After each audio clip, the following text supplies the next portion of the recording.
punong-puno ng biyaya.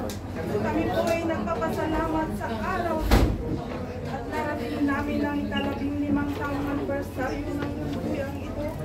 Sa aming pagdiriwang sa araw na ito, ay gusto ka naming pasalamatan ng Diyos sa iyong lubos na kabutihan, mga biyayang pinagkakalob mo po sa amin at sa buong patnubay mo sa araw-araw naming paghakbang at kaligtasang aming natamo sa aming buhay.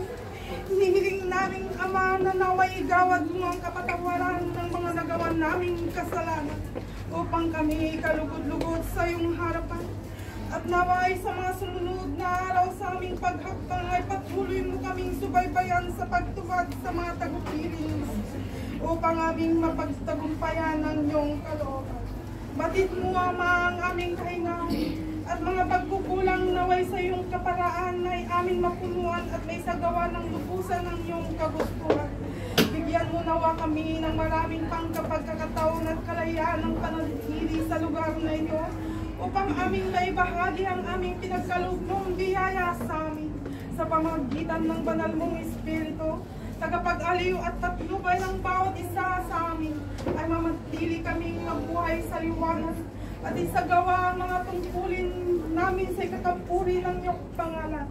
Maghari nawa sa amin ang karunungan mula sa kaitastasan at bigkisin mo nawa kami ng tunay na pag-ibig upang manatili ang aming pagmamahalan at pagkakaisa tungo sa ikakalagot ng aming pananampalataya. Bigyan mo nawa kami ng kalakasan, katatagan, kasiglahan at magandang kalusugan upang laging masigla at magsumikap sa paggawa ng kabutihan upang ang bahay dalanginan na binuksan mo po sa amin sa lugar na ito, Sentro de Nazaret, ay laging mabuhay at aming may tayo ang walang alinlangan. Salamat din po, Panginoon, sa hinirang mo mga kapatiran, mga kaibigan na dumalo at nakipag-isa sa tiging na ito.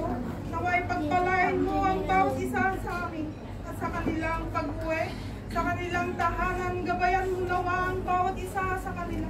Ganun din po ang may-ari ng kinaroroonan namin ngayon.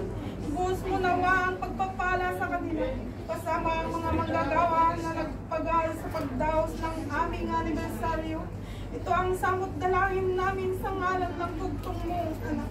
Panginoong naming Jesus, maghumapaw nawa ang pag-ibig, grasya, biyaya at kapayapaan ngayon at magpagalilanman. Amen. Diyos